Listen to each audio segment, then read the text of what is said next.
అండి. ఇది చాలా ఇంపార్టెంట్ మెసేజ్ అండి. ఎవరైతే బ్యాంకులలో కానీ, పోస్ట్ ఆఫీస్‌లలో కానీ డబ్బులు సేవింగ్స్ చేసుకుంటున్నా, డిపాజిట్ చేసుకున్నా ఇది చాలా ఇంపార్టెంట్ మెసేజ్ అండి. ప్రాపర్‌గా ఇన్ఫర్మేషన్ ఇవ్వరు. ఆహ్, ఏంటంటే ఇప్పుడు గవర్నమెంట్ సిస్టమ్ చేంజ్ చేసిందండి. ఏందంటే ఇంట్రెస్టు ప్రతి ఇయర్ ఇంట్రెస్ట్ ఏసుకున్న మీరు పోస్ట్ ఆఫీస్‌లో సేవింగ్స్‌లలో మీరు అమౌంటు వెయ్యాలనుకున్నా ఆహ్, వాళ్ళు అలో చేయరు. ఎందుకంటే మీరు ఆధార్ కార్డ్ గానీ, పాన్ కార్డ్ కానీ లింకప్ చేయని వాళ్ళకండి ఇది. ఆహ్, కొంచెం మంది అందరికీ తెలుసు. కొంతమందికి తెలిసి ఉంటది. కొంతమందికి తెలవదు కదా! చెప్తున్నాను ఇంపార్టెంట్ మెసేజు. మీరివి ఆధార్ కార్డ్ గాని, పాన్ కార్డ్ గానీ ఈ సేవలో వెళ్ళి లింకప్ చేయించుకుంటే మీ అకౌంట్స్‌కి కానీ ఏదన్నా డైరెక్ట్ సిస్టమ్ నుంచి అన్నిటికి ఎళ్ళిపోతదండి. లింకప్ అయిపోతాయి. మీకు ప్రాబ్లమ్ ఉండదు.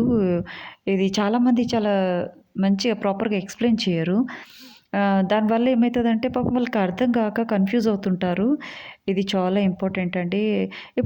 ఇప్పుడు గవర్నమెంట్ ఏందంటే రాను రాను చేంజ్ అవుతున్నాయి సిస్టమ్స్. అప్పుడు ఇదేం లేకుంటుండే.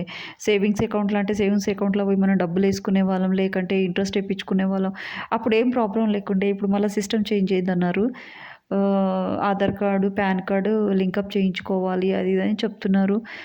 మళ్ళా ఇప్పుడు ఎక్కడ లింకప్ చేయించుకోవాలా? ఎలా లింకప్ చేయించుకోవాలి? పోయి వాళ్ళకిస్తే వాళ్ళు చేస్తారు. అది అక్కడి వరకే అవుతుంది. ఆ పోస్ట్ ఆఫీస్ వరకి.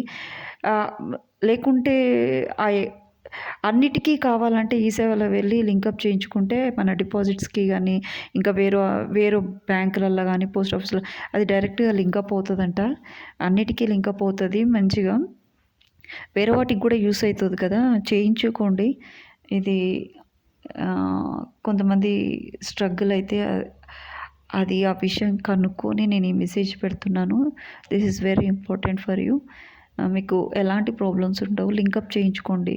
ఈ సేవకెళ్ళి మీ పాన్ కార్డు, ఆధార్ కార్డ్ ఇవన్నీ లింకప్ చేయించుకోండి. Thank you to everyone.